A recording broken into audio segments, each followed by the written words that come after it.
Vamos dar início aqui à nossa, oi?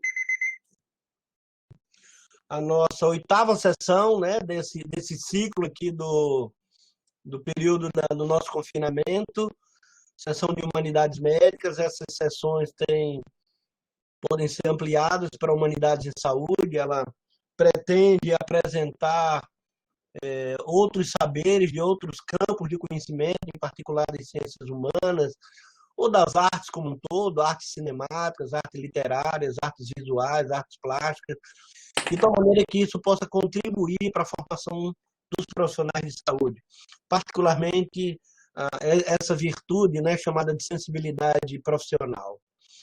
Bom, hoje temos o enorme prazer, né, de trazer aqui o professor Dr. Luiz Augusto Fischer. O professor Luiz Augusto Fischer é professor titular de Literatura Brasileira da Universidade Federal do Rio Grande do Sul. Ele é graduado em Letras pela mesma universidade, em 1980, mestre e doutor. Fez estágio de pós-doutoramento na Sorbonne, em Paris, autor de vários livros, né, incluindo 3 livros que eu tenho aqui na minha mão, Machado e Borges, e outros ensaios sobre Machado de Assis.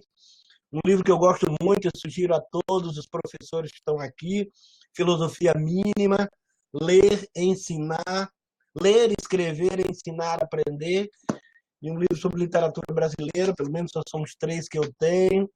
É um prazer enorme. Queria também agradecer ao primo dele, né, o Gilberto Bueno Fischer, que foi quem nos apresentou. Já fazia algum tempo que eu queria conhecer o Luiz Augusto, já conhecia desses livros e das suas publicações, particularmente, né, das suas resenhas críticas de altíssima qualidade na Folha de São Paulo. Então, queria dizer da nossa satisfação aqui, da Faculdade de Medicina, do nosso Núcleo de Desenvolvimento da Educação Médica, no DEM, da nossa Universidade Federal do Ceará. Agradecer a presença de todos aqui, estou tendo grandes amigos, já falei a maioria aqui, e queria então passar imediatamente aí a palavra para o professor Luiz Augusto Fischer, iniciar os debates, fazer a sua apresentação e celebrar, né? Machado de Assis é sempre um grande encontro. Muito obrigado, professor, fique à vontade. Eu que agradeço o convite. Vou falar um pouquinho, vamos ver se está sendo bem recebido, se está todo mundo ouvindo bem. Se tiver algum problema, por favor, me avise. Vou começar dizendo uma circunstância curiosa, né? A gente marcou de falar sobre Memórias Póstumas de Brás Cubas antes desse boom que aconteceu semana passada nos Estados Unidos. Acho que todo mundo acompanhou, né? Ele foi publicado naquela coleção dos clássicos da editora Penguin, quer dizer, entrou na seleção mundial, né, de literatura, e recebeu uma resenha super positiva no site da New Yorker, né, que é uma revista super prestigiada assim, intelectualmente, e resultou que em um dia o livro dele esgotou, né? Foi a primeira tiragem foi terminada assim, porque a resenha era muito elogiosa, mas também porque ele tem muito valor, né? Quer dizer, as pessoas começaram a ver que ele é bom. Não é a primeira tradução do Brás Cubas ao inglês, eu acho que é a terceira, na verdade. Mas para quem se interessar, essa tradutora, me esqueço o nome dela agora, Devaux, tem um sobrenome francês. Essa tradutora, ela parece que fez um trabalho realmente magnífico. E a revista Piauí, o site da revista Piauí tem uma matéria com ela em que ela conta coisas sobre, enfim, esse trabalho arqueológico que os tradutores têm, né? De ir atrás de referências cifradas e tal, e tentar repor esses significados na língua de chegada. Bom, então é isso. Eu só quero me dar mais um crédito aqui, que na verdade é só para dizer que como eu gosto do Machado, eu dirigi a edição de todos os romances do Machado, edições anotadas, para a editora LPM, que é aqui de Porto Alegre, naquele formato de bolso. E faz relativamente pouco tempo, foi em 2008, 2010, aproveitando o centenário de morte do Machado. Então foi um momento em que eu reli todo o romance do Machado, e é isso, ele realmente é um mundo, ele é inesgotável, é isso, ele é o nosso Shakespeare, né, para fazer uma comparação que todo mundo conhece. Ele é um sujeito que a gente pode ir, voltar, retornar, ler de trás para diante e tal, e ele sempre tem o que dizer. Bom, muito modestamente aqui, a minha ideia foi só falar do começo do Memórias Póstumas de Brás Cubas, tentando talvez oferecer uma chave de leitura que, enfim, não sei se é a melhor, mas é a que eu conheço e acho que ela abre algumas portas, né? Eu pensei em começar então com esse material que está aqui na tela, que são algumas imagens e alguns dados sobre a vida do Machado. Para quem estuda literatura, muitas vezes a biografia é um assunto meio proibido, assim, porque por muito tempo a teoria da literatura batalhou para separar a obra da vida, né? Havia uma tendência ainda, enfim, cento e tantos anos atrás, de explicar a obra pela vida e a vida pela obra, e muitas vezes para impugnar a obra pela vida ou a vida pela obra, né? Acho que eu contei naquele grupo lá dos médicos para quem a gente conversou, né, do grupo do Álvaro e do meu primo Gilberto e outros, né, que o Machado era gago, né, e parece que quanto mais nervoso ele estava, mais angustiado, mais ele gaguejava. E um inimigo dele, um crítico da época, chamado Silvio Romero, eu acho que era... Ele estudou em Pernambuco, mas acho que ele era de outro estado, não me lembro qual, Paraíba, talvez. Escreveu atacando o Machado e fazendo um comentário sobre a linguagem dele, dizendo assim que o Machado pontuava mal e que isso era um resultado da sua deficiência nos órgãos da palavra. Tipo assim, ele gaguejava pontuando. É uma bobagem, né? Mas, enfim, estou dizendo isso para evocar o valor que a biografia tem, não como explicação da obra, mas como, enfim, como um elemento a mais, né? É interessante saber coisas. Bom, o Machado tem essa foto dele da maturidade, é uma figura que acho que todo mundo sabe, ele era filho de um pai afrodescendente, né? Os avós paternos dele tinham sido escravos, mas foram alforriados em vida. Então, o pai do Machado de Assis já não era escravo e ele também não era. Nunca foi, né? E a mãe do Machado era uma imigrante pobre portuguesa.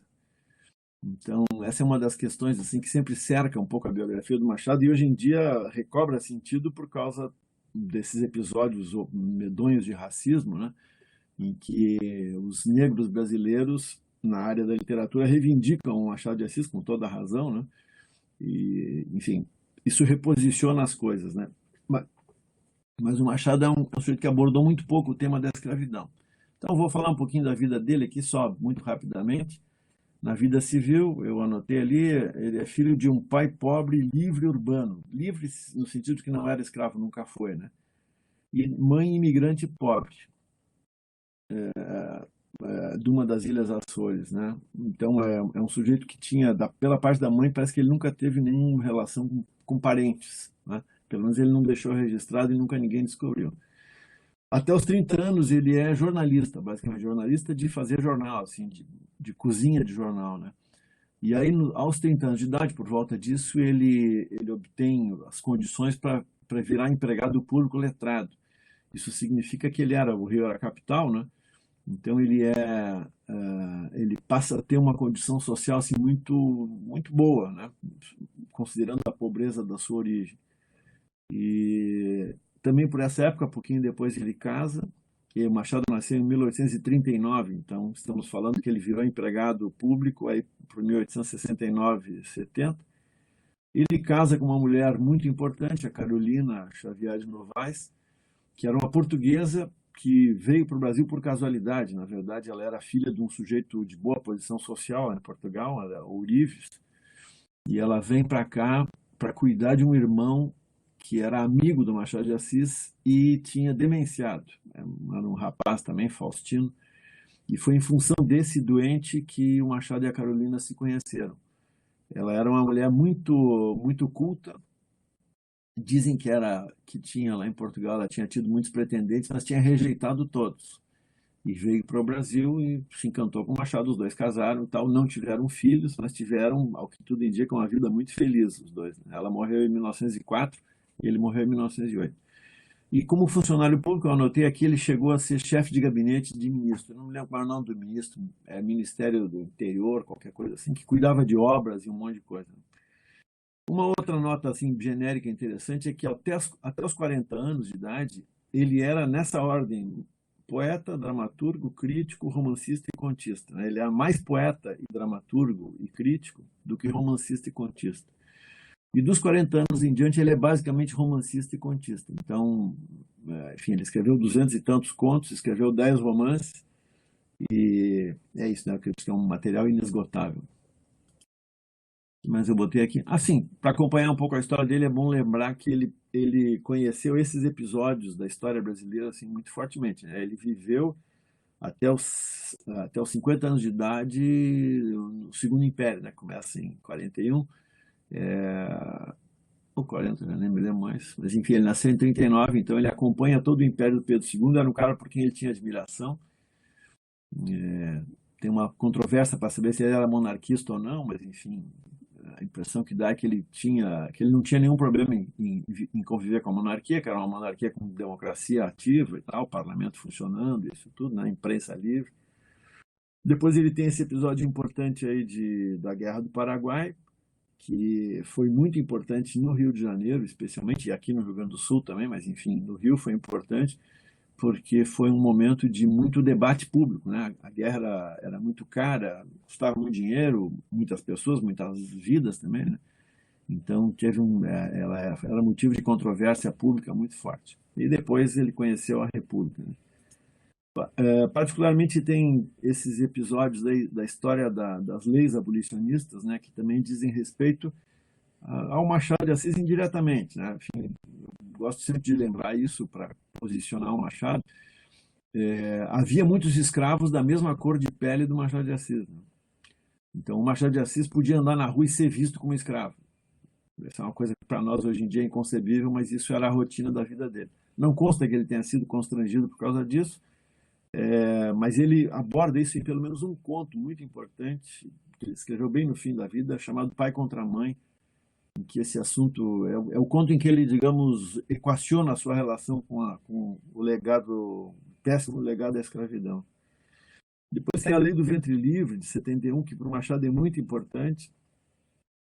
É um assunto importante na vida dele, porque ele era funcionário público nessa época e tratava da aplicação da Lei do Ventre Livre. Então, não era uma coisa assim remota para ele, né?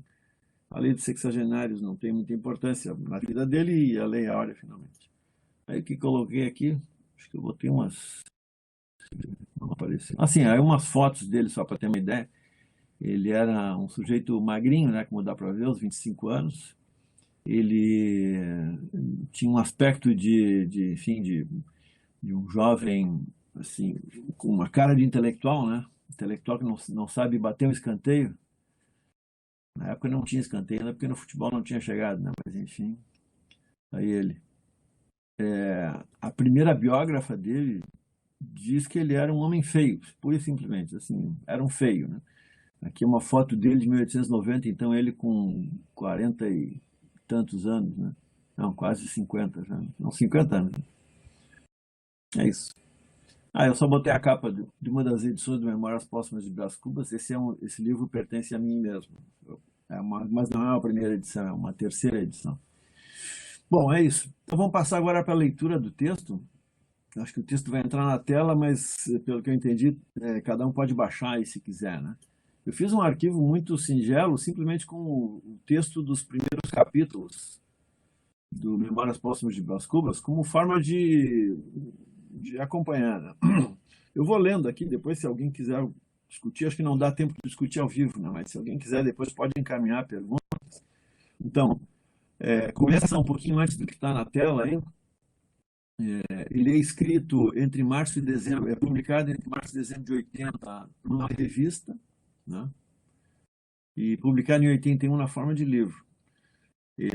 Tem esse dado aí. Ele, não sei se interessa saber, mas enfim, biograficamente tem isso. Ele, em 79, no final de 79, ele teve uma crise de saúde muito forte, que se manifestou na forma de uma cegueira temporária, que foi associada com a epilepsia, né? Ele era vítima de epilepsia.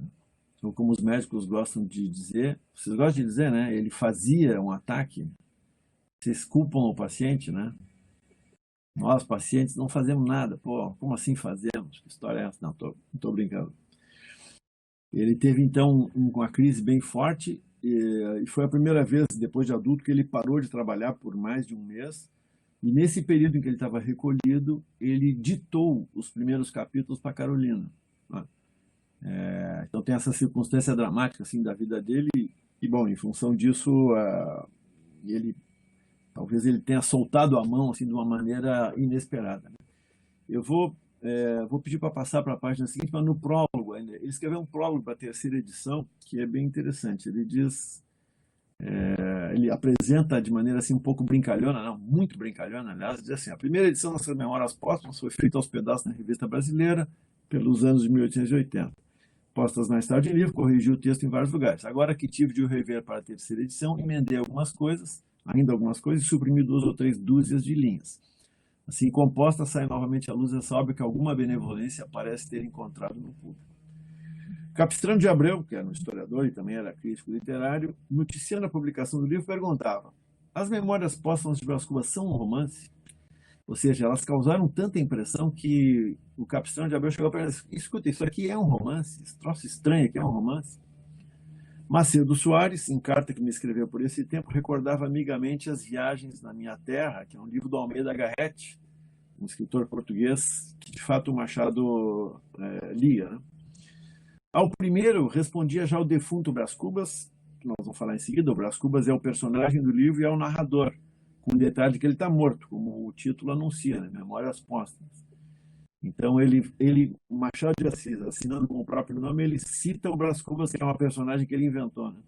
Ao primeiro respondia já o defunto Brás Cubas, como o leitor viu e verá no prólogo dele que vai adiante, que sim e que não, ou seja, que é um romance e não é um romance. Que era romance para uns e não era para outros. Quanto ao segundo, assim se explicou o finado.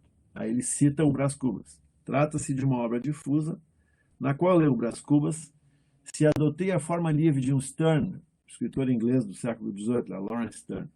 Muito engraçado, está traduzido ao português, uma excelente tradução, aliás. Um Xavier de Mestre, que é o escritor francês, que viveu a Revolução Francesa, não sei se lhe metia algumas rabugens de pessimismo. Toda essa gente viajou. Xavier de Mestre, A Roda do Quarto. O de Mestre escreveu um livro chamado Viagem ao Redor do Meu Quarto. Ele era um nobre que foi confinado na torre do castelo dele. E ele escreveu um livro sobre esse confinamento de maneira muito brincalhona, assim. Então, enfim, ele narra coisas do tipo: essa manhã eu acordei, desci do lado direito da cama, dei 3 passos, cheguei na janela, olhei um carpinteiro que trabalhava. Mais ou menos como nós estamos agora. Então, Xavier de Mestre, A Roda do Quarto, Garrett na terra dele, Sterne na terra dos outros. O Sterne tem um livro sobre uma viagem à França e à Itália. De Brás Cubas se pode talvez dizer que viajou à roda da vida. O que faz do meu Brás Cubas um autor particular é o que ele chama rabugens de pessimismo. Rabugem a gente não usa mais, mas usa ainda rabugento, né? Um cara rabugento. Então é isso. O Brás Cubas era meio rabugento, pessimismo rabugento. Há na alma do livro, por mais risonho que pareça, um sentimento amargo e áspero que está longe de vir dos seus modelos. É taça que pode ter lavores de igual escola, mas leva outro vinho. Não digo mais, aí o Machado faz uma brincadeira final, não digo mais para não entrar na crítica de um defunto, que se pintou a si e a outros conforme lhe pareceu melhor e mais certo. Então, é o Machado de Assis, autor, comentando com alguma distância de tempo já o livro que ele próprio tinha criado. Bom, aí vem o prólogo escrito pelo Brás Cubas. Stendhal confessasse haver escrito um de seus livros para 100 leitores, coisa é que admira e consterna. O que não admira nem provavelmente consternará é se esse outro livro não tiver os 100 leitores de Stendhal, nem 50, nem 20, quando muito 10. Ou seja, ele já começa dizendo, o Brás Cubas começa dizendo: olha, não vou ter leitor para esse livro. Vou ter 10. Aí depois ele ainda se corrige. 10, talvez 5. Trata-se, na verdade, de uma obra difusa, na qual eu, Brás Cubas, aí vem aquela frase que a gente leu antes, né? Se adotei a forma livre de um Sterne ou de um Xavier de Mestre, não sei se lhe meti algumas rabugens de pessimismo. Uma coisa que eu acho que é notável aqui para começo de conversa é que, ao abrir o romance, o narrador, que é o próprio personagem, convoca diretamente o leitor. Né? Convoca dessa maneira um pouco desaforada, né? Diz: olha, Leitor, tu abriste esse livro aqui, eu vou dizer o seguinte, talvez tu não resista a esse livro. Esse livro talvez não tenha nem 5 leitores. Qual o efeito disso para um leitor acostumado ao romance daquele momento? O romance, o sujeito abria as páginas de um romance para ler uma história. Só que aqui, em vez de começar a ler uma história, o leitor começa sendo interrogado. Então, esse deslocamento que o Machado faz é uma das brincadeiras mais magníficas, que ele não é o cara que inventou, ele está citando o Stern, que é o cara que faz isso e tal, mas no Brasil, certamente, ele foi o primeiro, e acho que em língua portuguesa talvez ele tenha sido talvez o primeiro a fazer isso em ficção, né? Então, essa convocação para o leitor, atalhando muito o raciocínio, dá para dizer que é o seguinte, isso aqui é o primeiro momento em que, mesmo no Ocidente, nesse momento está começando um questionamento que tem, simplificando bastante o raciocínio, tem no Freud um ponto alto. Quer dizer, o Machado é um cara que não alega mais inocência e não reivindica inocência, a partir do Brás Cubas, né? Os romances anteriores dele são bastante convencionais, né? Helena, Enhar Garcia e tal, alguns devem ter lido. Mas do Brás Cubas em diante não tem mais inocência. E não tem inocência nem mesmo na posição que o narrador tem, né? Aquele narrador que se escondia atrás das palavras, que apenas contava uma história, esse narrador não tem mais lugar.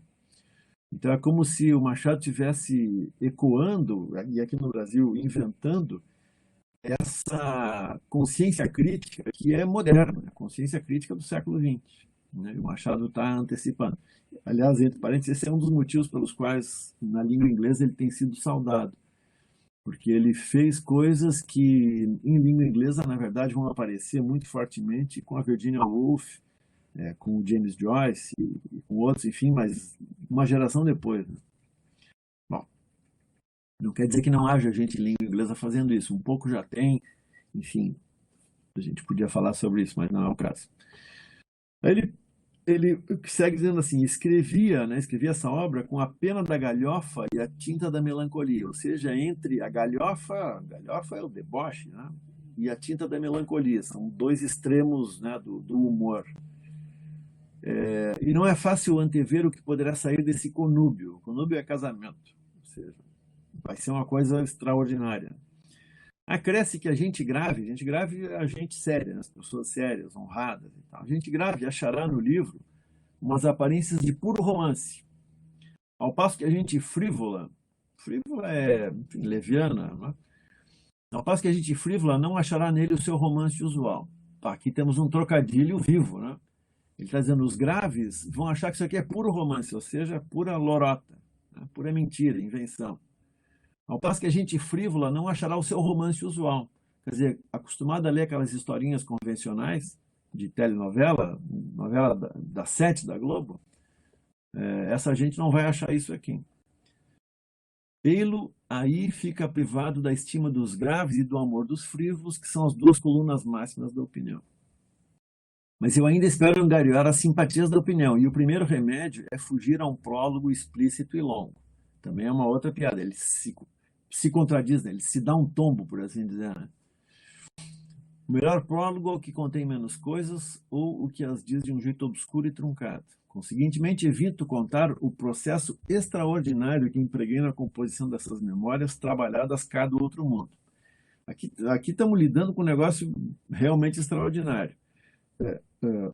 A moda narrativa na época do Machado é o realismo, no sentido amplo, né? Ou seja, histórias contadas para desvendar a verdade que se esconde atrás das aparências. Isso é o realismo, né? Contar a verdade. Alguém que mostra que é uma pessoa santa vai ser mostrada como uma pessoa perversa, né? Um sujeito que parece um bom homem, um cordial, vai ver um opressor e tal, né? Isso é o realismo. E o Machado está dizendo assim, nesse âmbito do realismo, ele vai dizer assim, eu não vou nem contar o processo extraordinário de composição das memórias que eu escrevi aqui do outro mundo. Como assim do outro mundo? Que outro mundo é esse? Dá para escrever no outro mundo? Enfim. E, por outro lado, eu meio que pisco o olho e a gente fica assim, peraí, esse cara está me sacaneando, né? Não tem outro mundo, quer dizer, ninguém escreve do outro mundo. Mesmo que haja outro mundo, ninguém escreve de lá para cá, né? Salvo a hipótese de, como é que se diz, de centro espírita, né? Aliás, nessa época do Machado, está começando esse negócio de, essa visão, enfim, do Kardec, Allan Kardec e tal. Bom, seria curioso, mas nimiamente extenso, né? Excessivamente extenso, e, aliás, desnecessário o entendimento da obra. A obra em si mesma é tudo. Se te agradar, fino leitor, agora ele pega o leitor pela gola, né? Se te agradar, fino leitor, pago-me da tarefa, ou seja, fiz bem. Se te não agradar, pago-te com um piparote e adeus. Um piparote é um... Então o leitor já entra aqui, ele sabe que ele vai ser driblado o tempo todo, não é isso? Ele vai tomar a bola pelo meio das pernas, entendeu? Vai se extraviar, né? Faz parte do jogo. Capítulo 1, hábito do autor. Vocês vão ver o que ele faz, as firulas que ele faz nessa abertura. Começa dizendo assim, bom, é um memórias, então se espera que memórias seja um momento de verdade também, né? Quem está contando memórias é um sujeito, em geral, quem escreve memórias ainda vivo, né, escreve para repassar a sua vida e tal, para dar contornos talvez mais amenos para uma vida que talvez tenha sido tumultuada, essa coisa toda, né? Daí ele diz assim, algum tempo hesitei se devia abrir essas memórias pelo princípio ou pelo fim, isto é, se poria em primeiro lugar o meu nascimento ou a minha morte. A primeira frase das memórias é uma consideração de método. Ele está dizendo, eu fiquei pensando como é que eu começaria. Se começaria pela minha morte ou pelo meu nascimento. Vê que ele já está depois da morte, então ele tem essa vantagem, né? Suposto o uso vulgar seja começar pelo nascimento, duas considerações me levaram a adotar diferente método. A primeira é que eu não sou propriamente um autor defunto, mas um defunto autor. Um trocadilho famoso dele, né? Em geral, a ordem do português é substantivo e depois adjetivo, né? Então ele diz, eu não sou um autor defunto, ou seja, um autor que já morreu, ou seja, um autor que já deixou de ser lido, mas um defunto autor, ou seja, eu sou um morto que escreve, né? Para quem acampa foi outro berço, campa é o túmulo, né? A segunda é que o escrito ficaria assim mais galante e mais novo. E também tem uma outra pirueta, né? Ele diz assim, então eu sou um defunto autor, não um autor defunto. Mas o outro motivo é que, assim, começando pela morte, ao contrário dos outros, o meu escrito ficaria mais galante e mais novo. O que quer dizer mais novo? O que quer dizer mais galante, né? Quer dizer, onde é que está a força do argumento do novo? O Brás Cubas diz, né? Não, é mais novo, mais bonito, tipo um produto novo, assim que se anuncia, né? Bota umas luzes em cima dele. Nada do que tu imagina que seja comum, digamos, numa confissão, numa memória. A memória é um negócio que o cara faz com certa solenidade, né? Aí vem uma frase que é terrível, quando ela é colocada em perspectiva, é uma frase que é impressionante. Ele diz assim, Moisés, que também contou a sua morte, sabe quem nós estamos falando, Moisés? Moisés, aquele da Bíblia, tinha uma crença de que o Moisés tinha escrito os primeiros livros da Bíblia, né? Enfim, evidentemente que se o Moisés existiu alguma vez, não foi ele que escreveu, né? Mas, enfim, o Brás Cubas diz, Moisés que também contou a sua morte, não a pôs no introito, mas no cabo. 2 pontos. Diferença radical entre esse livro e o Pentateuco. O Pentateuco é o conjunto dos 5 primeiros livros da Bíblia, né? Os livros mais clássicos que são compartilhados por judeus e cristãos, né? Então, modestamente, o Brás Cubas diz o seguinte, bom, o time é bom, eu e o Moisés estamos, entendeu? Lado a lado. O Moisés fez de um jeito, eu vou fazer de outro. O Moisés contou a sua morte no fim, mas eu, ao contrário dele, vou contar no começo. Então, aqui a gente já tem uma característica para a qual se usa uma palavra que a crítica literária machadiana usa muito, que é desfaçatez. Esse cara aqui não tem vergonha na cara, entendeu? Ele se julga alguém comparável ao Moisés. Pô, Moisés é um dos pilares do Ocidente. Pode se achar qualquer coisa dele, né? Mas ele é um dos pilares do Ocidente. E o Brás Cubas diz, não, entre o Moisés e mim só tem uma pequena diferença. Ele narra a sua morte no fim, eu vou narrar no começo. Então, nós estamos vendo aqui que se trata de um sujeito assim, despundoradamente vaidoso. Só que também, ao mesmo tempo, é o seguinte, é despudorado e não é, né? Porque ele diz isso de maneira tão cifrada que a leitura rápida passa batida por aqui, né? Mas quando presta atenção, diz, pô, Pentateuco, como assim? Quer dizer que o teu livro é do tamanho do Pentateuco, então? Bom, aí depois dessa introdução metodológica, ele diz assim: dito isto, expirei às 2 horas da tarde, numa sexta-feira do mês de agosto de 1869, na minha bela chácara de Catumbi. O Machado de Assis, autor, tinha 30 anos nessa época, né? Ele está dando esse como sendo a morte do Brás Cubas. Tinha uns 64 anos, rijos e prósperos, era solteiro, possuía cerca de 300 contos e fui acompanhado ao cemitério por 11 amigos. Não sei, eu vou aborrecer vocês mais um pouco, assim, para marcar bem, né? Olha essa frase.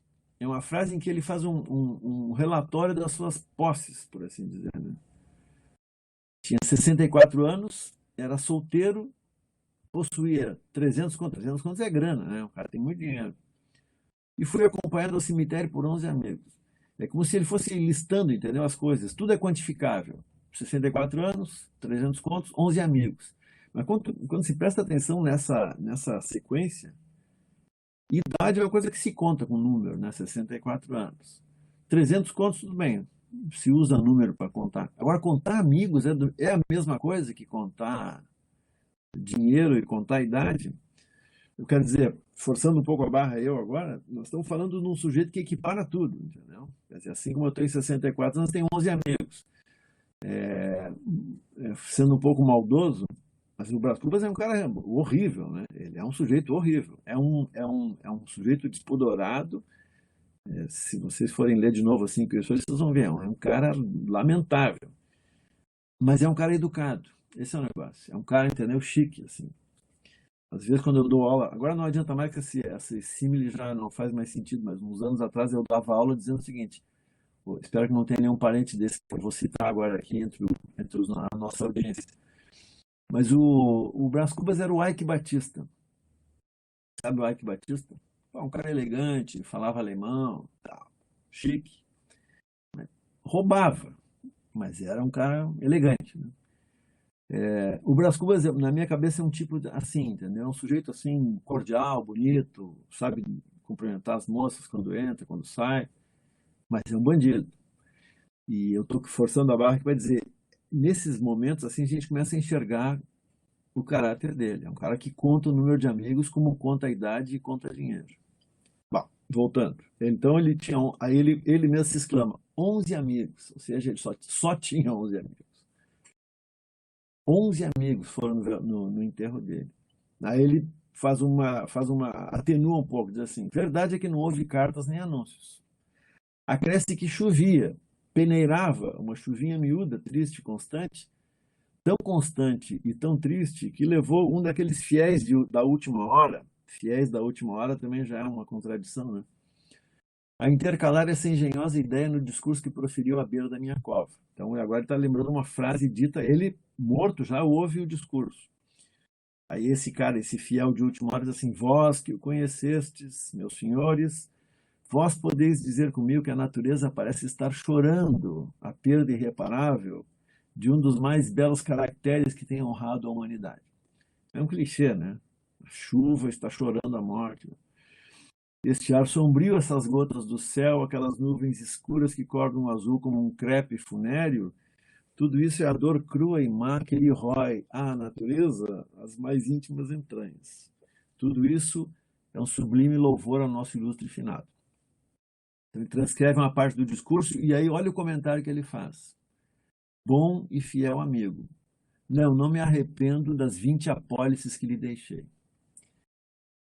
Ou seja, o cara comprou, entendeu? Ele comprou esse elogio, por assim dizer, né? Era um amigo comprado. Então faz sentido aquela frase dele que para tudo, né? Eu não sei se isso existe de verdade, mas dizem que o Marx, em algum momento do Capital, que eu só li parte pequeníssima, ele diz que o capitalismo tem essa característica de ter só uma pergunta para tudo. A pergunta é: quanto é? Quanto custa? Pode ser, enfim, um produto, como pode ser uma pessoa, como pode ser um valor, né? Quanto custa? É mais ou menos isso, né? O Brás Cubas é um cara com esse despudor.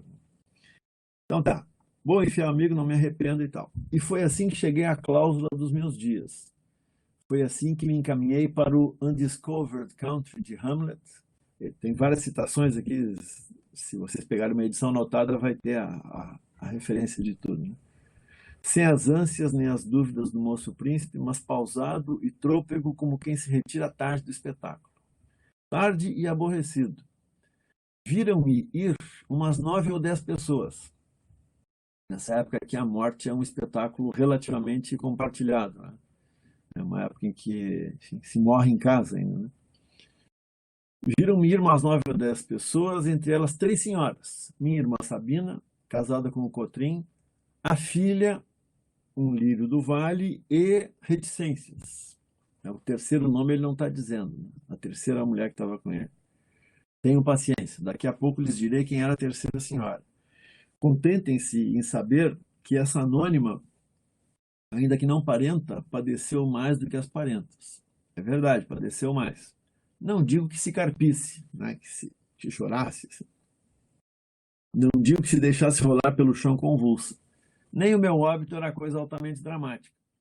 Um solteirão que expira aos 64 anos não parece que reúne em si todos os elementos de uma tragédia.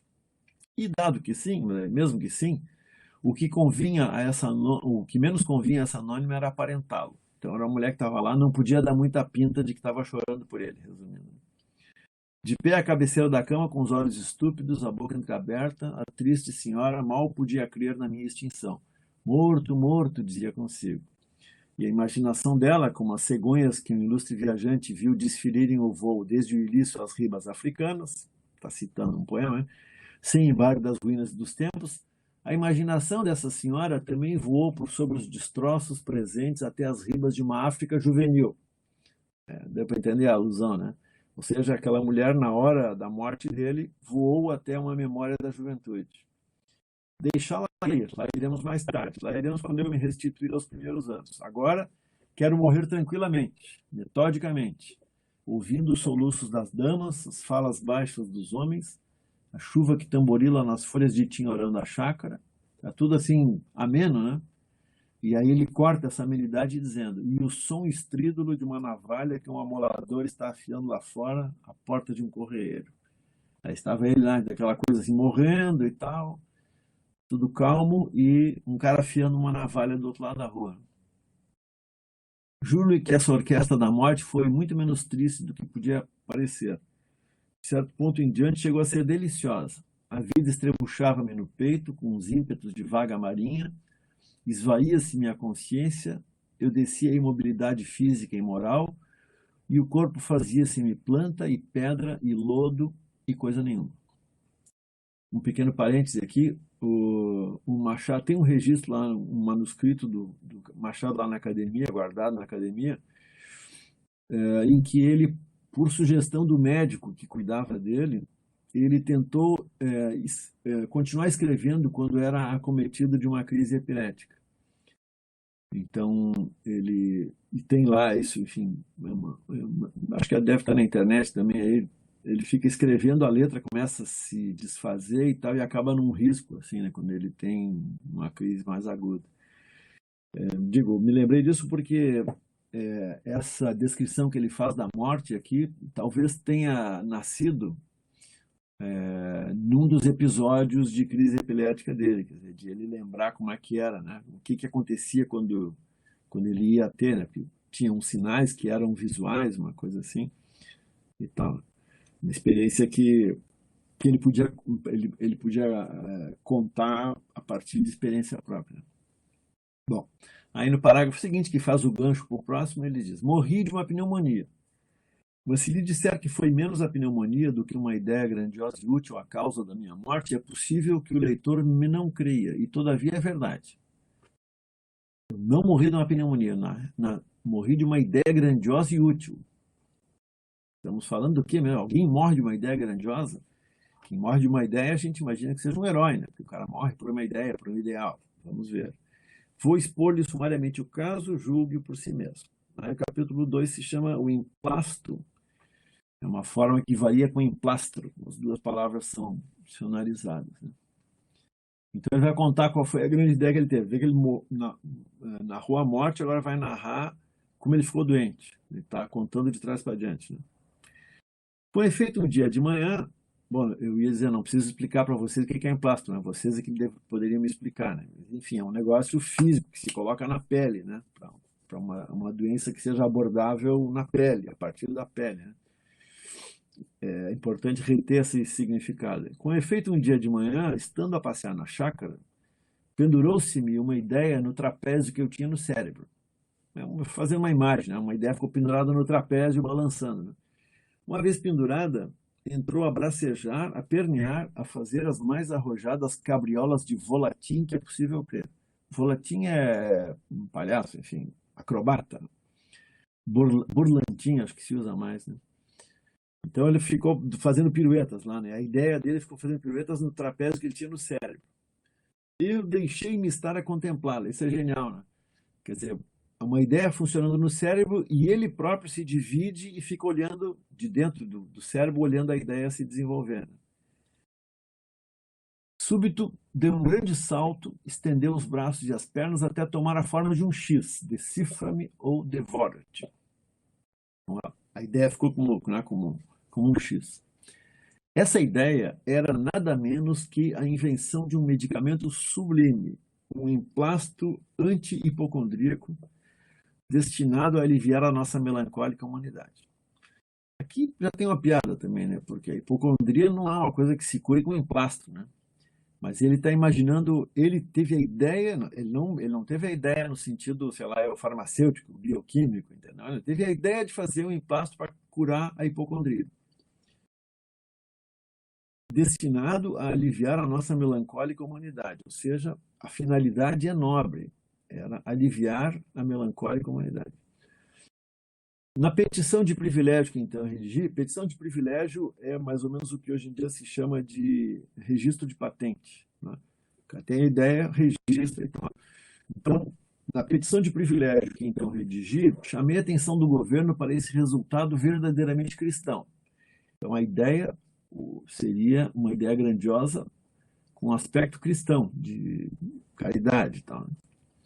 Todavia, não neguei aos amigos as vantagens pecuniárias que deviam resultar da distribuição de um produto de tamanhos e tão profundos efeitos. Então, ele está contando que já falou para os amigos, contou que era um objetivo cristão, mas os amigos perguntando, ele diz, não, eu vou ganhar dinheiro também, me interessa ganhar esse dinheiro. Agora, porém, que estou cá do outro lado da vida, posso confessar tudo. O que me influiu principalmente foi o gosto de ver impressa nos jornais, mostradores, folhetos, esquinas, enfim, nas caixinhas do remédio, essas 3 palavras, emplasto Brás Cubas. Para que negá-lo, eu tinha a paixão do arruído, do ruído, né, da propaganda, do cartaz, do foguete de lágrimas. Deu para entender, então? Ele tinha um motivo cristão, mas ao mesmo tempo queria ganhar dinheiro, e por trás de tudo isso tinha um verdadeiro interesse, que era a fama. Aí ele comenta, talvez os modestos me arguam esse defeito de querer aparecer. Afianço, porém, que esse talento me é de reconhecer os hábeis, ou seja, os hábeis são os caras que querem o sucesso. Assim, a minha ideia trazia 2 faces com as medalhas, uma virada para o público, outra para mim. De um lado, filantropia e lucro. De outro lado, sede de nomeada, sede de fama. Digamos, amor da glória. Aqui a gente também já dá para conversar um pouco, né? Mas, enfim, não temos muito tempo. Agora pensa o seguinte, uma moeda, de um lado, ela tem 2 valores, filantropia e lucro. Filantropia e lucro, né? Vocês param para pensar e dizem, como assim? Peraí, filantropia não tem a ver com lucro, né? Já aqui a gente já tem uma contradição. Mas é pior porque tem a face interna ainda que é o desejo de fama. Então, um tio meu, cônego de prebena inteira, costumava dizer que o amor da glória temporária é a perdição das almas, que só devem cobiçar a glória eterna. Ao que retorquiu outro tio, oficial de um dos antigos terços de infantaria, que o amor da glória era a coisa mais verdadeiramente humana que há no homem, e, conseguintemente, a sua mais genuína afeição. Então, ele tinha 2 tios que tinham opiniões opostas. Qual é a solução do Brás Cubas? Decida o leitor entre o militar e o cônego. Eu vou ao emplasto. O cara mobiliza o debate e aí diz, fiquem vocês discutindo isso aqui, eu vou adiante. Agora, esse capítulo 3 é mais impressionante ainda. Mas já que falei nos meus 2 tios, deixe-me fazer aqui um curto esboço genealógico. O fundador da minha família foi um certo Damião Cubas, que floresceu na primeira metade do século XVIII. Era tanoeiro de ofício. Tanoeiro. Cuba. Cuba é uma cuba, é um cubo, né? Que se usava para qualquer coisa, mas especificamente no Rio de Janeiro, se usava, em cidades em geral, se usava a cuba como um depósito para matéria fecal, entendeu? Naquelas latrinas de antigamente, né? Tinha uma caixa que se colocava ali embaixo, uma caixa calafetada e tal, e ali entravam os dejetos humanos. Aquilo era levado por um escravo doméstico para ser jogado num riacho qualquer e tal, né? Não sei se vocês ouviram falar isso, mas tinha um apelido cruel para os escravos ou para os, enfim, empregados que carregavam essa cuba nas costas, que era tigre, porque eles ficavam com a pele marcada por listas, né? Das listas do chorume que escorria por meio, né? Nas juntas das tábuas, né? Então, o nome dele, quando a gente ouve assim, diz, porra, Damião Cubas, era o antepassado dele, era tanoeiro, era um cara que fazia cuba. Um ofício humilde, quer dizer, digno, porque era um artesão, mas um ofício humilde. E fazia uma coisa que, na escala, enfim, dos valores públicos, burgueses e tal, é um degrau baixo, né? Então, era tanoeiro de ofício, natural do Rio de Janeiro, onde teria morrido na penúria e na obscuridade se somente exercesse a tanoaria. Mas não. Fez-se lavrador, plantou, colheu, permutou o seu produto por boas e honradas patacas até que morreu. Então é um cara que trabalhou muito, fazendo cubas e plantando, morreu deixando grosso cabedal a um filho, o licenciado Luiz Cubas. Licenciado é um cara que tem título, né? Aí olha, o Brás Cubas diz agora com a maior cara de pau, assim, neste rapaz é que verdadeiramente começa a série de meus avós, dos avós que a minha família sempre confessou. Porque o Damião Cubas era, afinal de contas, um tanoeiro. E talvez mal tanoeiro. Por que mal tanoeiro? O cara devia ser um cara correto, trabalhou para burro, ele acabou de dizer, o cara trabalhou, se matou e deixou um dinheiro para o filho. Mas a família reconhece como o primeiro esse cara que herdou. Então, a ideia de descender de um trabalhador braçal para esse cretino que está falando aqui é uma coisa abominável. Só que ele trata isso assim com nonchalance, né? É isso. A minha família não reconhece aquele Damião Cubas, né? Então ele diz, então, Damião era um tanoeiro, talvez mau tanoeiro, ao passo que Luiz Cubas estudou em Coimbra, primou no estado e foi um dos amigos particulares do vice-rei Conde da Cunha. Então, vê que se trata de um cretino que frauda a sua genealogia para tirar dela um trabalhador braçal. Como esse apelido de Cubas lhe cheirasse excessivamente a tanoaria, que também tem uma piada, né? Cheirar a tanoaria quer dizer cheirar a dejeto, né? Alegava meu pai, bisneto Damião, que o dito apelido fora dado a um cavaleiro, herói nas jornadas da África, em prêmio da façanha que praticou, arrebatando 300 cubas aos mouros. Aqui, Cuba significa caixa, né? Então, eles dizem, meu pai inventou uma genealogia que era essa. Não, tinha um outro cara que era herói porque arrebatou 300 cubas aos mouros. Comentário. Então, o pai dele era um mentiroso, certo? Comentário do Brás Cubas. Meu pai era um homem de imaginação. Escapou à tanoaria nas asas de um calambur, de um trocadilho. Era bom caráter, meu pai. Bom caráter? Ele acabou de dizer que o cara era mentiroso, entendeu? E o Brás Cubas, não, era um bom caráter, meu pai. Varão digno e leal como poucos. Tinha, é verdade, uns fumos de pacholice. Pacholice, acho que é, como é que se diz hoje em dia? Meio gabola, meio cara que se acha, né? Grande coisa. Tinha, é verdade, uns fumos de pacholice, mas quem não é um pouco pachola nesse mundo? Releva notar que ele não recorreu à inventiva senão depois de experimentar a falsificação. O pai dele é um cara ótimo. Primeiro tentou falsificar a genealogia, depois inventou. Tudo para esconder o trabalhador braçal. Então, o pai dele primeiro tentou isso. Ele diz, primeiramente entroncou-se na família daquele meu famoso homônimo, o capitão Mor Brás Cubas, que é verdade, é o cara que fundou a vila de São Vicente, do lado de Santos, né? E fundou a vila de São Vicente, onde morreu em 1592, e por esse motivo que me deu o nome de Brás. Então, o pai dele, quando foi explicar a origem, disse, não, nós descendemos daquele Brás Cubas, pioneiro e tal, né? Opôs-se-lhe, porém, a família do capitão Mor, e foi então que ele imaginou as 300 cubas mouriscas. Esse é um cara muito digno. Mentiroso, fraudulento, um varão digno. Vivem ainda alguns membros de minha família. Minha sobrinha Venância, por exemplo, Lírio do Vale, que é a flor das damas do seu tempo. Vive o pai, o Cotrim, um sujeito que... Mas não antecipemos o sucesso. Acabemos de uma vez com o nosso emplasto. Aí, temos tempo ainda, mais uns minutos, ou paramos por aqui, Álvaro? Tá com o microfone? Temos sim. Vamos. Uns 15 minutos, não? Tá bom, então vou mais adiante aqui, no capítulo 4. O 4 é maravilhoso. Ideia fixa. Agora ele vai voltar para aquela ideia que ficou pendurada no trapézio do cérebro dele. A minha ideia, depois de tantas cabriolas, constituía essa ideia fixa. Deus te livre, leitor, de uma ideia fixa. Vê que a conversa com o leitor é constante, né? E por isso a gente fica muito mobilizado. Deus te livre, leitor, de uma ideia fixa. Antes um argueiro, antes uma trave no olho. Vê o Cavour. Foi a ideia fixa da unidade italiana que o matou. Isso aqui é um comentário também, como é que eu vou dizer, que banaliza a unificação italiana. O cara teve a ideia fixa e morreu. O fato de ele ter sido um dos agentes da unificação italiana é nada. Verdade é que Bismarck não morreu. Bismarck, o cara que fez a unidade, enfim, protagonizou a unidade da Alemanha. Mas cumpre advertir que a natureza é uma grande e caprichosa e a história é uma eterna loureira. Por exemplo, o Suetônio deu-nos um Cláudio, que era um simplório, ou uma abóbora, como lhe chamou Sêneca, e um Tito que mereceu ser as delícias de Roma. São várias alusões aqui, eu vou passar correndo. Veio modernamente um professor e achou o meio de demonstrar que dos dois Césares, o delicioso, o verdadeiro delicioso, foi o abóbora de Sêneca. E tu, Madama Lucrécia, a flor dos Borges, se um poeta te pintou com uma messalina católica, aparece um Gregorovius incrédulo que te apagou muito essa qualidade, e se não vieste ali, também não ficaste pântano.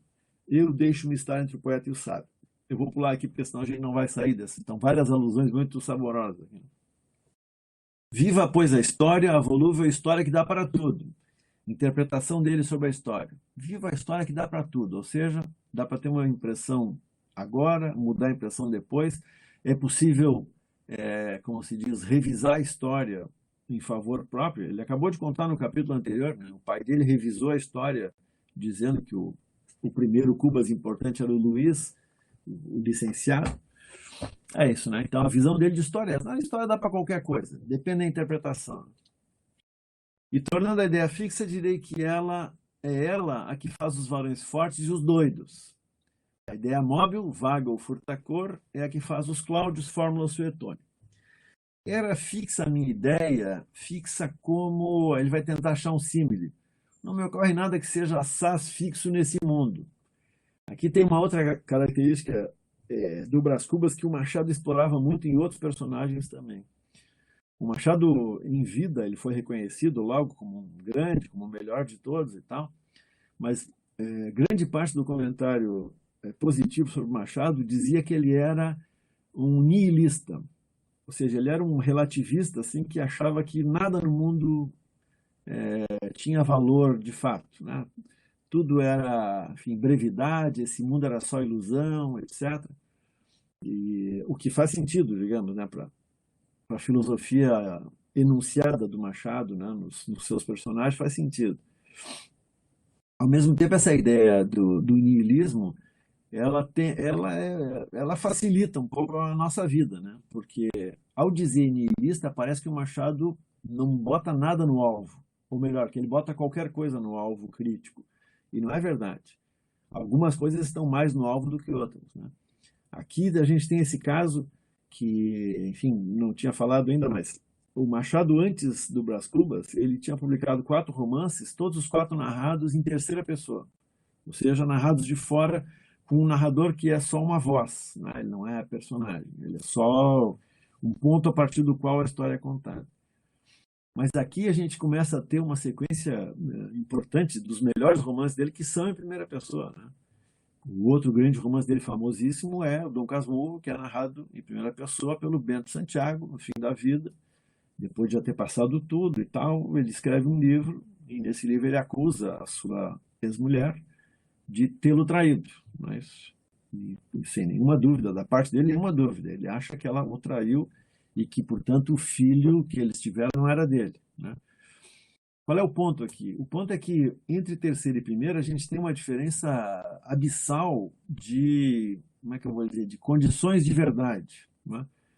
Um narrador em terceira é como um narrador de filme de Hollywood, né? Quando a gente vê um filme típico, assim, não de cinema francês, o cinema francês gosta de subjetivar a câmera, né? Mas de cinema norte-americano em geral, e cinema não de hoje em dia, porque hoje em dia os caras gostam de tremer a câmera. Eu acho um saco aquilo, mas fico tremendo a câmera por qualquer coisinha, assim, para mostrar que é subjetivo, né? Mas, enfim, filmão americano tem um narrador, só que é um narrador que não aparece. A gente tem, ao ver o filme, a gente tem a impressão que o que está passando na tela é o que aconteceu. Ora, o que está passando na tela é uma seleção do que aconteceu, certo? E essa seleção é feita por uma inteligência que está atrás das imagens, né? Que está por trás de tudo. Bom, essa inteligência, por assim dizer, é um narrador.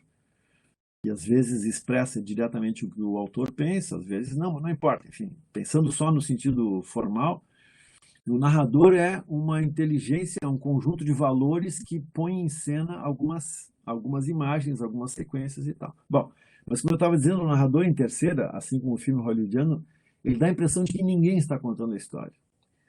Ao contrário do narrador de primeira pessoa, que a gente tem um ponto de grande importância.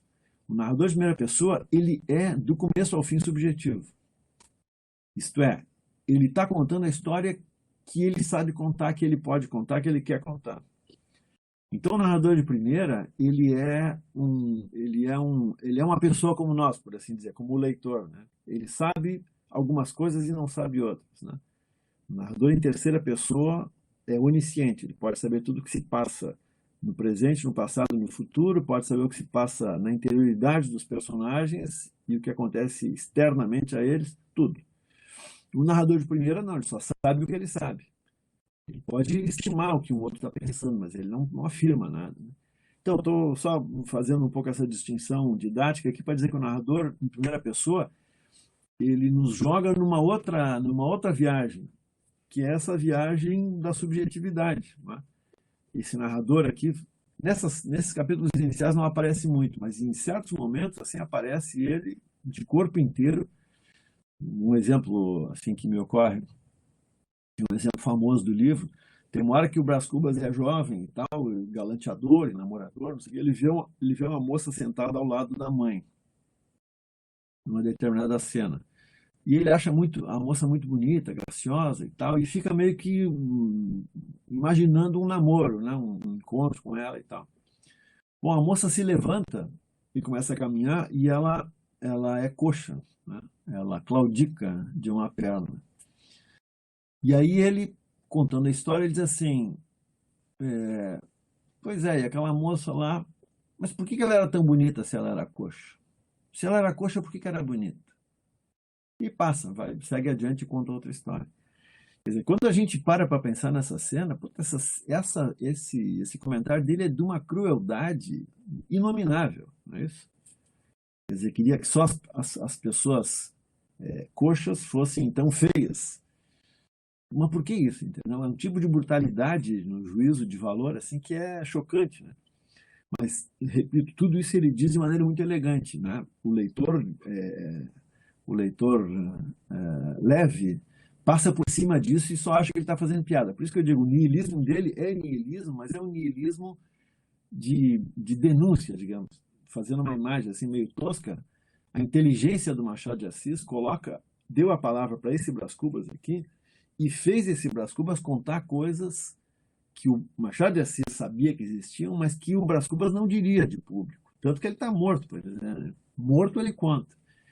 Assim, forçando a barra é mais ou menos isso. É como se o Machado tivesse aqui meio que se vingando socialmente dos cretinos com quem ele deve ter cruzado na vida, né? O Brás Cubas é um cretino, né? É um inescrupuloso, tudo isso. Mas é elegante, né? O cara é educado, tal. Hoje em dia se diria, o cara que tem casa em Miami, né? Faz férias bonitas, faz fotos. É isso. Então, voltando. Ele diz, era fixa a minha ideia, fixa como não me ocorre nada que seja assaz fixo nesse mundo. Ou seja, esse mundo tudo é brevidade, né? Talvez a Lua, talvez as pirâmides do Egito, talvez a finada dieta germânica. Aqui a sequência também é destampatória, né? Porque a Lua não é muito fixa? Como assim que não é fixa? As pirâmides do Egito não são fixas. O que ele quer dizer com isso? Pô, o troço mais fixo que tem, uma das coisas mais fixas que tem são as pirâmides do Egito. Estão lá, sei lá quantas centenas, né, de anos, milênios. Então ele diz, mas tudo é breve, daqui a pouco vai passar. Né? Veja o leitor a comparação que melhor lhe quadrar, veja e não esteja daí a torcer-me o nariz, só porque ainda não chegamos à parte narrativa dessas memórias. Ou seja, aqui ele está brincando diretamente com o leitor que espera a narrativa. Eu fiz isso, fiz aquilo e tal. Não fica torcendo o nariz. Lembra que ele tem um habeas corpus preventivo lá desde o começo. Ele diz, eu vou ter 5 leitores. Então, se alguém reclamar aqui, ele diz, bom, eu não estou te convidando, sai daqui, né? Entendeu? Eu estou contando para 5. Lá iremos. Creio que prefere a anedota à reflexão. Ele está agora sacaneando o leitor diretamente, né? Está dizendo, creio que você prefere a anedota, ou seja, a peripécia, à reflexão, como os outros leitores, seus confrades, e acho que faz muito bem. Pois lá iremos. Todavia, importa dizer que esse livro é escrito com a pachorra de um homem já desafrontado da brevidade do século, obra supinamente filosófica, de uma filosofia desigual, agora austera, logo brincalhona, coisa que não edifica nem destrói, não inflama nem regela, e é, todavia, mais do que passatempo e menos do que apostolado. E é elegante, né? O Machado escreve bem para burro, né? Pô, o cara faz uma frase linda dessa. Vamos lá, retifique o seu nariz e tornemos ao emplasto. Deixemos a história com seus caprichos de dama elegante. Nenhum de nós pelejou a Batalha de Salamina, nenhum escreveu a Confissão de Augsburgo. Pela minha parte, se alguma vez me lembro de Cromwell, é só pela ideia de que Sua Alteza, com a mesma mão que trancara o parlamento, teria imposto aos ingleses o emplasto Brás Cubas. Pô, falando em impor remédio, nós estamos vivendo uma época aí de imposição de cloroquina e tal. Não se riam dessa história comum da farmácia e do puritanismo. Quem não sabe que ao pé de cada bandeira grande, pública, ostensiva, há, muitas vezes, várias outras bandeiras modestamente particulares, que se hasteiam e flutuam à sombra daquela e não poucas vezes lhe sobrevivem. Mal comparando, é como a arraia miúda, que se acolhia à sombra do castelo feudal. Caiu este e a arraia ficou. Verdade é que se fez graúda e castelã. Não, a comparação não presta. É muito engraçado, né? Ele começou a fazer uma comparação toda elegante, citando grandes nomes do mundo, e disse, não é bem isso, não, esquece. E passa direto para o outro. Bom, e aí finalmente esse capítulo, ainda tinha mais um aqui, mas bom, vou olhar mais esses 5 aqui. O título é maravilhoso, né? Diga, Álvaro. Não tem a parte final daquele capítulo 4, não, que é uma parte. Queria muito que você comentasse. Cadê? Ô, Fábio. Qual é? Deixa eu ver. Volta um pouquinho aí, Fábio. Edifique o nariz, né?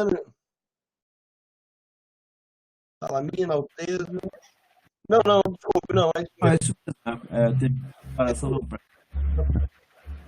É a próxima, é o quinto mesmo. Em dia que aparece a orelha de uma senhora. Essa aí. É curta e É isso aí.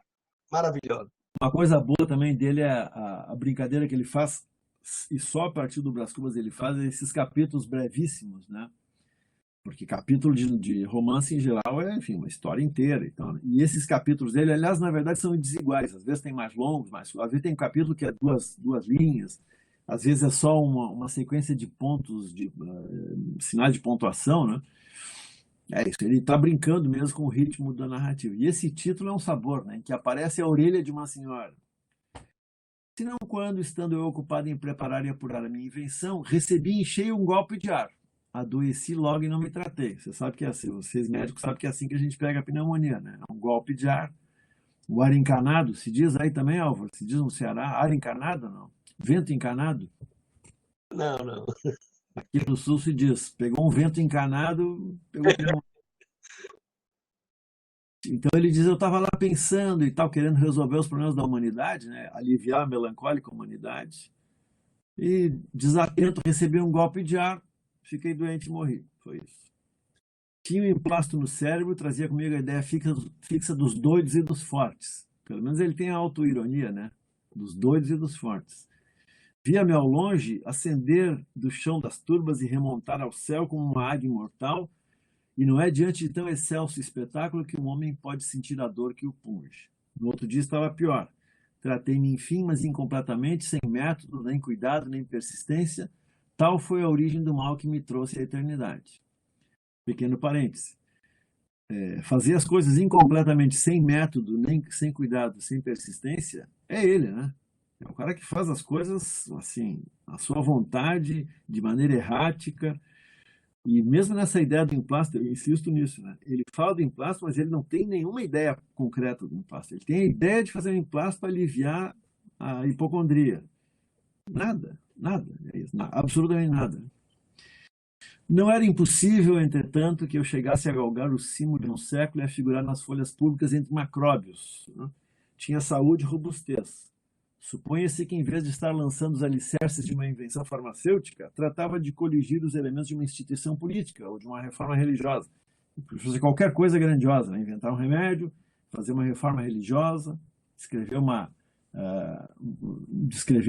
inventar uma instituição política. Vinha a corrente de ar que vence em eficácia o cálculo humano e lá se ia tudo. Assim corre a sorte dos homens. Essa frase, o assim corre a sorte dos homens, é dessas filosofias assim enfim, que pode servir para realmente um comentário geral, como no caso dele, é uma coisa que banaliza tudo, torna tudo do mesmo tamanho. Com essa reflexão me despedi eu da mulher, não direi mais discreta, mas com certeza mais formosa entre as contemporâneas suas, a anônima do primeiro capítulo, a tal cuja imaginação, à semelhança das cegonhas do Ilício, tinha então 54 anos, era uma ruína, a mulher, né? O comentário dele da mulher. Ela era linda na juventude e era, aos 54 anos, uma ruína, uma imponente ruína. Imagine o leitor que nos amamos, ela e eu, muitos anos antes, e que um dia, já enfermo, vejo-a assomar à porta da alcova. Ainda termina assim com reticências, como um truque narrativo, né? Queremos saber o resto. Não, o resto está no capítulo seguinte. Nós já falamos bastante, né, Álvaro?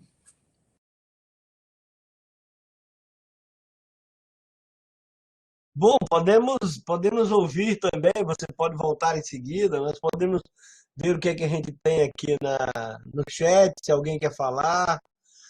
Aqui, a Márcia Alcântara, colega da pneumologia, viu? Dos ventos aí que fragilizam aí o pulmão.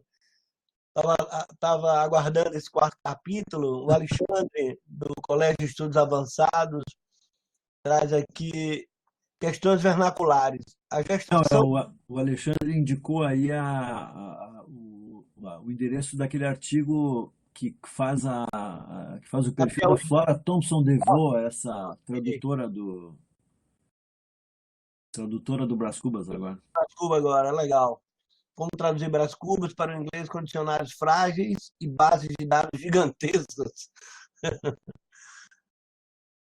Bom, muito bem. Aí estamos abertos aí, queridos amigos aí, para explorar, digamos assim, esse percurso literário que o Augusto Fischer nos trouxe.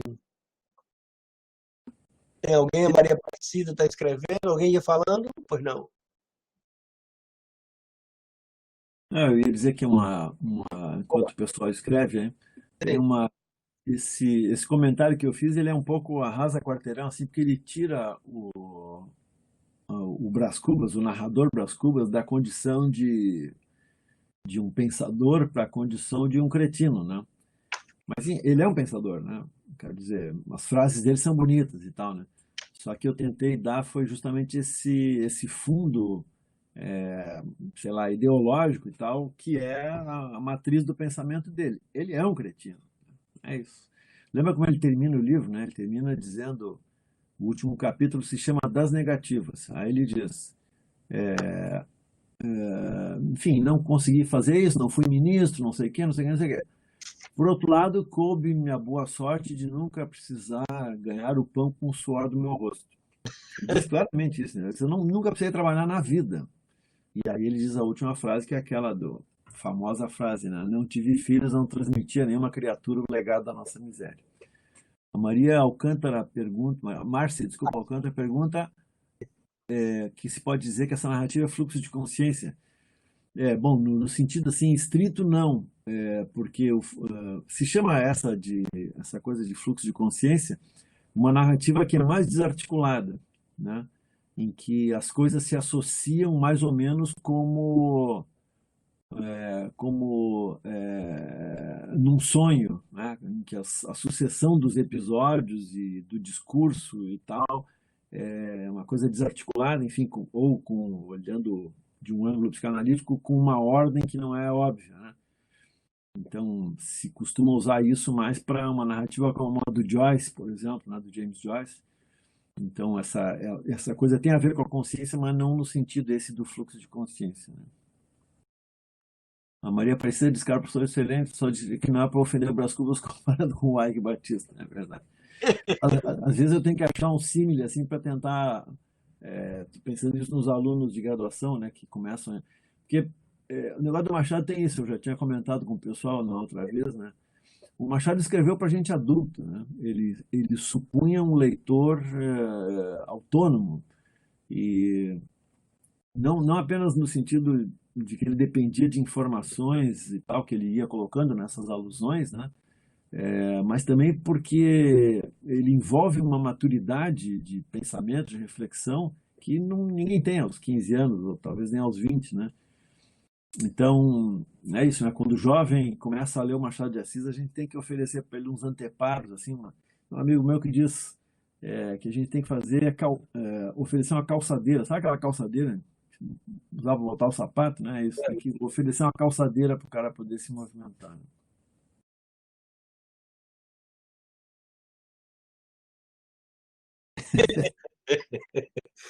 Comparar com o Ike Batista é quase um desamparo. Foi só jogar bola, né? Foi só jogar bola. Guabó. Mas também isso, assim, o elegante que quando vai se ver é corrupto, né? Simplifica. Vazio, né? Vazio.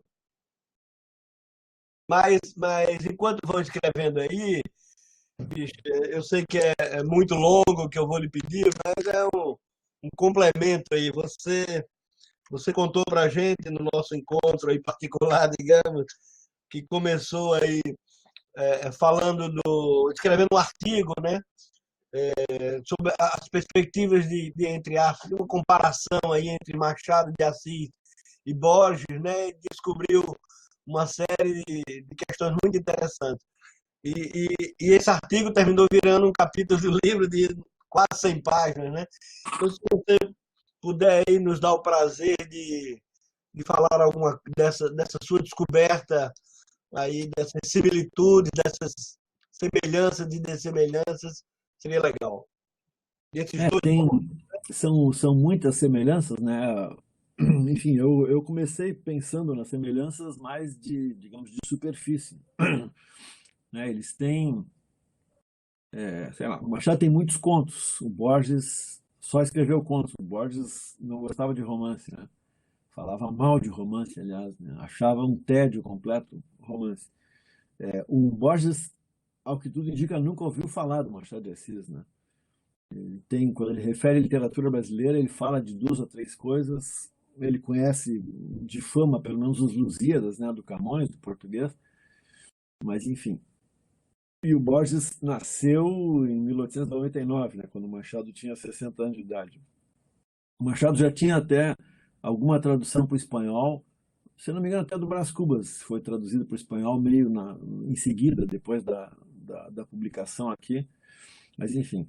E isso, eu comecei a ver essas semelhanças de temas, né? Frequentemente apareciam essas semelhanças, muito embora haja diferenças enormes, né? Enfim, a vida dos dois é completamente diferente. O Borges é filho de família patrícia, pai e mãe letradíssimos, e tal, a mãe dele tradutora do inglês, o pai professor de universidade, faculdade e tudo. O Borges morou na Europa durante toda a Primeira Guerra Mundial, né?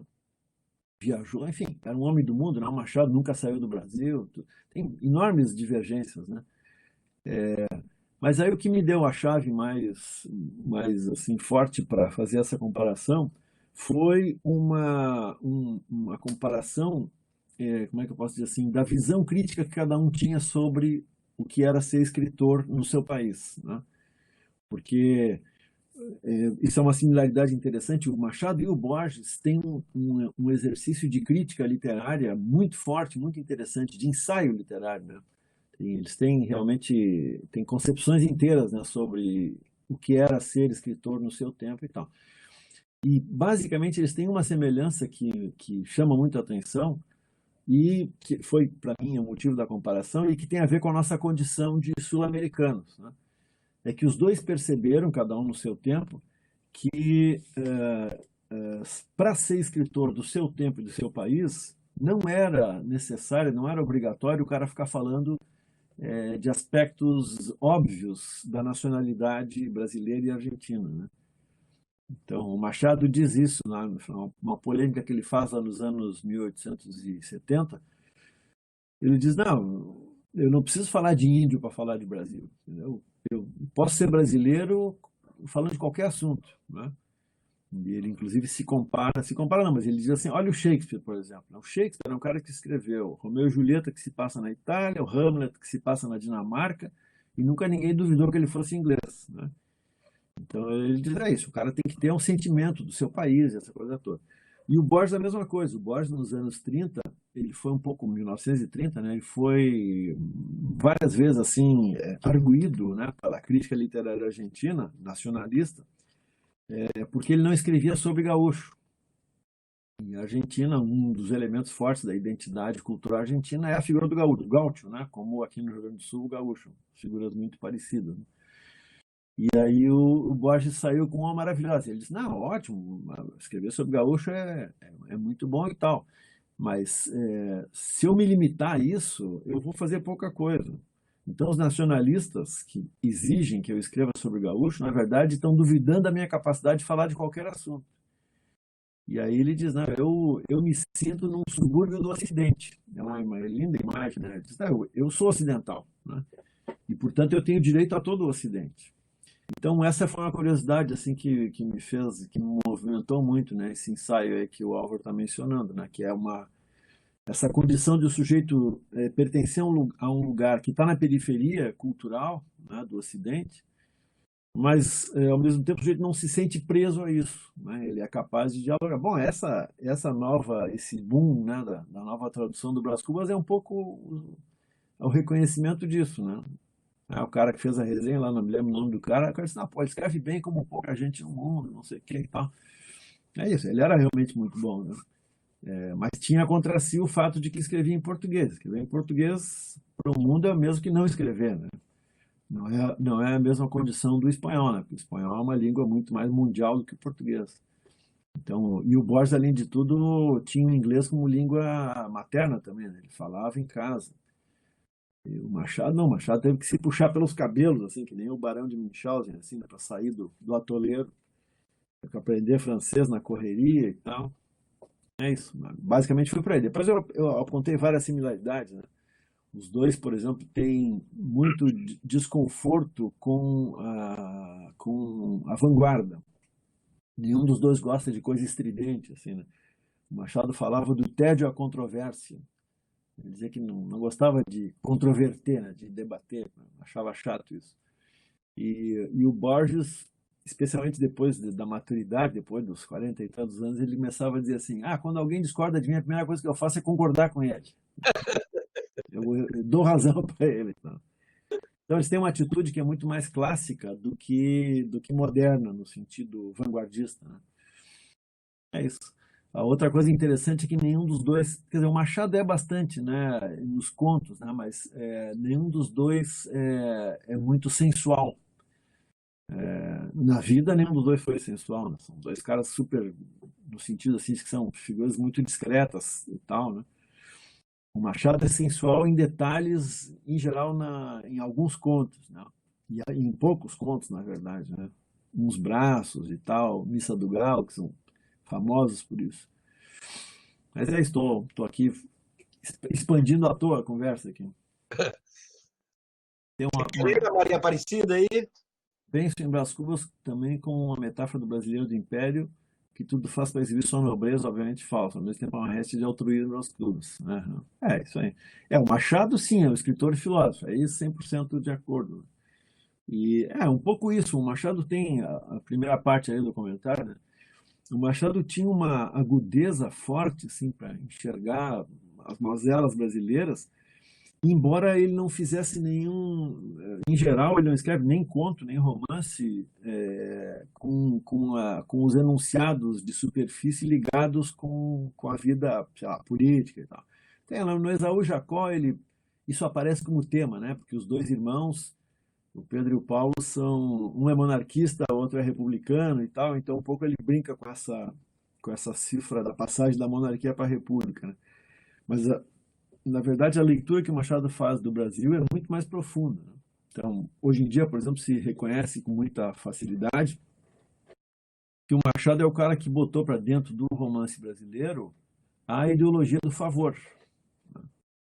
A ideologia do jeitinho brasileiro no sentido desse do favor, né? Que é uma das piores crueldades, talvez, da vida brasileira, uma das piores heranças, não apenas da escravidão, como sei lá, da monarquia, dessa mentalidade antigo regime que a gente ainda tem, né?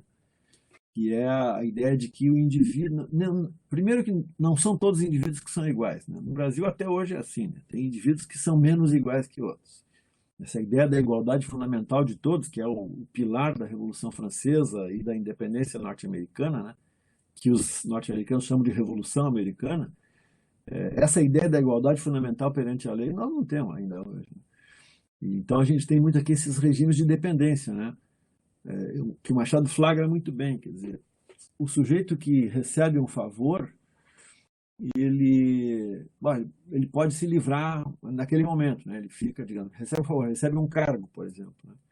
Só que o Machado mostra em vários momentos que a natureza do favor ela pode ser benéfica e maléfica, porque aquele cara que concede o favor, ele pode retirar o favor também. Então, tu não tem mérito em jogo, né? Quer dizer, por que o cara está lá? Porque ele foi acolhido para lá, mas assim como ele foi acolhido, ele pode ser expulso.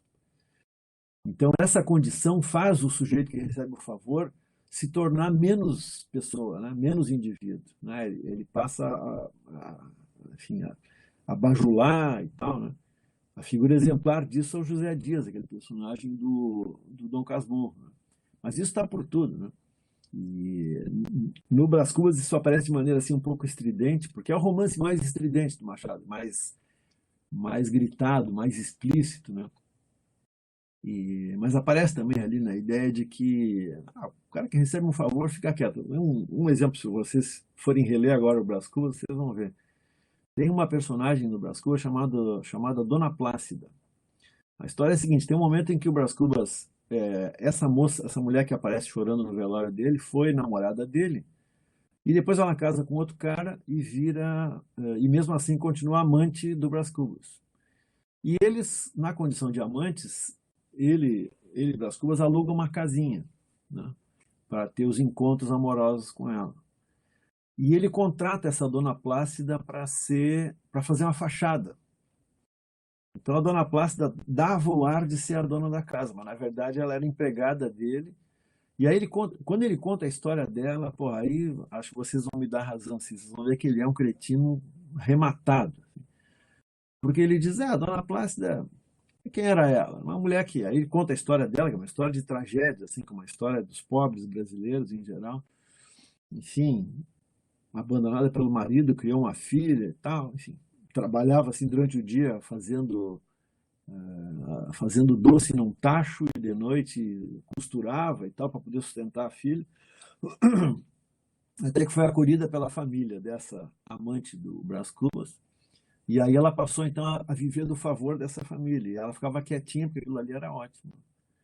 Bom, ela serve lá de fachada para esses encontros dele enquanto dura, e depois acaba esse namoro dos dois, do Brás Cubas e da sua amante, e o Brás Cubas esquece dela, enfim. Aí lá adiante no enredo, o Brás Cubas conta que um dia ele recebe um bilhete dessa antiga amante, dizendo o seguinte: Brás, eu vou te pedir um favor, a Dona Plácida está morrendo, ela mora no Beco das Escadinhas, seja numa favela, né? Que não tinha esse nome ainda. Então eu vou te pedir, dá um jeito nela, porque a mulher está morrendo lá. Então. E aí o Brás Cubas conta da reação dele, diz assim, pô, mas o que eu tenho a ver com essa mulher, entendeu? O que eu quero com ela? que saco isso. Pô, não vou, não sei o quê. Já tinha até dado dinheiro para ela. Mas, não, mas tudo bem, vou lá. Já que a minha ex-amante está pedindo, eu vou. Ou seja, ele não vai porque a mulher está doente. Ele não vai por benemerência. Ele vai para honrar o nome, né? O nome de amante que ele tinha, né? E aí ele vai lá, a mulher tá, ele diz um feixe de ossos, uma coisa assim, né? E aí ele simplesmente paga um dinheiro para alguém recolher para a Santa Casa e a mulher morre. Enfim, é um exemplo assim que eu acho que no Brás Cubas aparece, é esse subenredo da Dona Plástica. Ela aparece meia dúzia de vezes no romance. Ela não é uma personagem decisiva, mas sempre que ela aparece, ela é a figura dessa subalterna que recebe favor. E ela é muito grata, porque ela ficou na pior. A filha casou, foi embora. Enfim, ela deu errado na vida totalmente. Então, e ela diz assim: "Ah, eu devo tudo ao Senhor". É mais ou menos assim como se ela dissesse, paradoxalmente, né? Eu sou livre, devo tudo ao Senhor. O que é um paradoxo, né? Porque a ideia ocidental da liberdade é que cada indivíduo é um indivíduo, né? Não tem que baixar a cabeça para ninguém, né? Idealmente. Mas é isso, o Machado é um cara que flagra muito essa dimensão do brasileiro do Império, né? Como a Maria Aparecida disse, mas num nível assim muito profundo.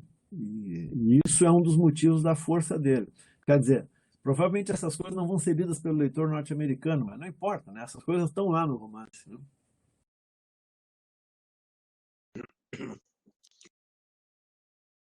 Liliane, Keller Fischer. É isso aí. Ele está dizendo que vai ler Ótimo. Memórias Póstumas.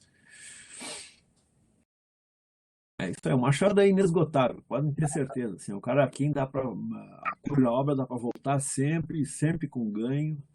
Especialmente esses romances da maturidade e os contos, né? Se vocês quiserem se divertir, leiam os contos, porque ali tem de tudo, né?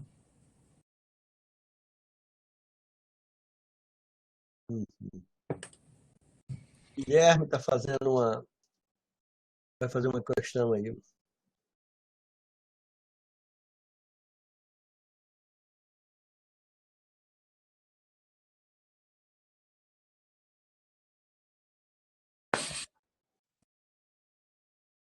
Eu vi que no livro você tem também um longo ensaio sobre o alienista, né? Que é um texto que a gente discute muito em sala de aula também, porque, entre aspas, né, tem a questão aí da Claro. idade mental, né? Uhum. O alienista é um exemplo ótimo para mostrar como o Machado era um cara que participava do debate do seu tempo, né? Que o alienista é uma paródia de darwinismo, mas também não bem do darwinismo, mas enfim, do spencerismo, né? Daquelas ideias, da ideia evolucionista meio linear, assim, que não é o pobre do Darwin, acho que não tem nada a ver com isso, né? E aí ele parodia aquilo e parodia o método científico mesmo, né? Porque o alienista, naquela maluquice dele, ele é rigorosamente científico, né? Ele tem hipóteses, ele testa as hipóteses, confirma ou infirma as suas hipóteses, né? Com o detalhe de que ele faz isso com a saúde mental dos outros e com a, com a liberdade dos outros, né? Então é o outro também, que é quando for traduzido e circulava, os caras vão dizer, porra, como é que um brasileiro entendeu isso? Antes de todo mundo, talvez, né?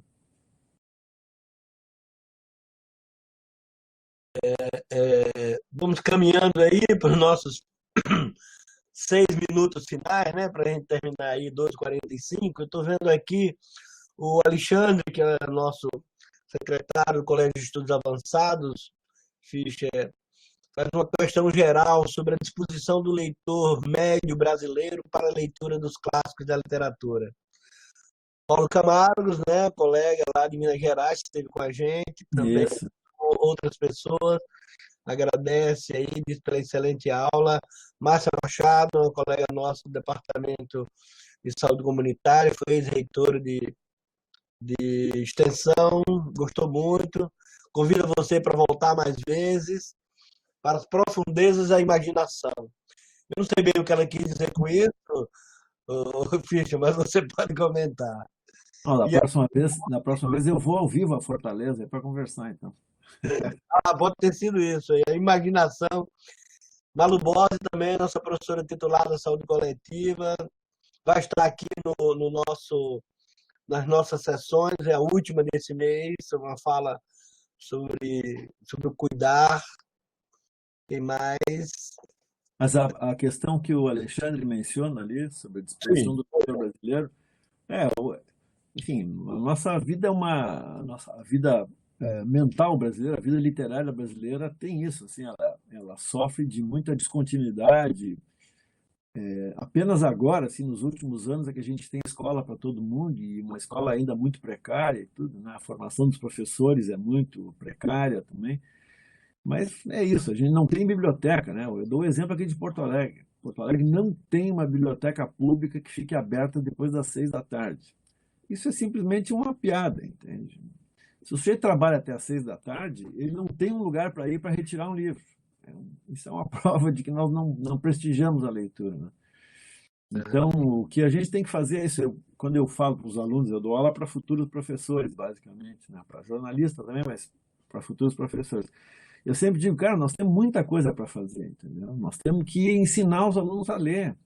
E ensinar a ler na minha opinião, basicamente é fazer o cidadão perder o medo de ler, né? Então, falando sobre os clássicos, o ponto é esse: a gente tem que aparelhar o leitor com um repertório de leituras e com conversas sobre leitura, de tal maneira que ele se sinta livre para ler depois o que ele quiser, né?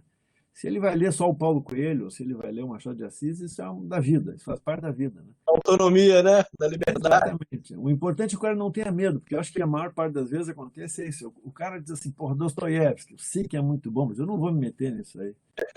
Isso é uma bronca, né? O ideal seria que o cara não tivesse medo de tentar, né? E é isso. Mesma coisa do Machado de Assis. Pô, é um monstro, a gente aprende no colégio, aprende umas palavras, ele era romântico, virou realista, não sei o quê, umas coisas desse tipo, umas simplificações assim.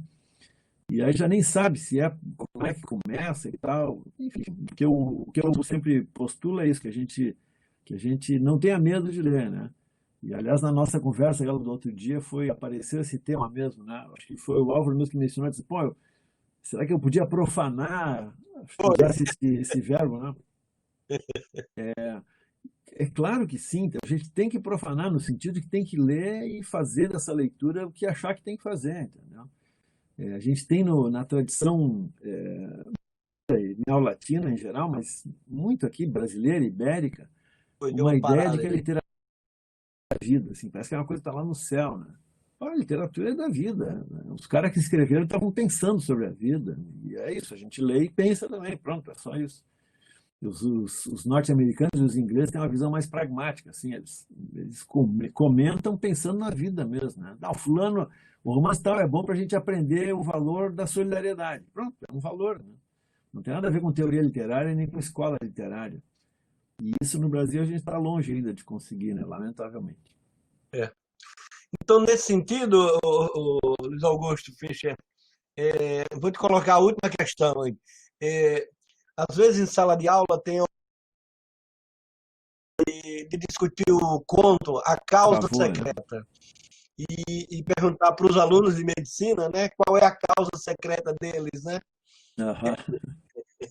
E é muito interessante, porque é um conto dramático, né? Um conto, digamos, desses, estou lembrando aqui, desse muito próximo da Cartomante, a Igreja do Diabo, a Igreja do Diabo, né? Do diabo.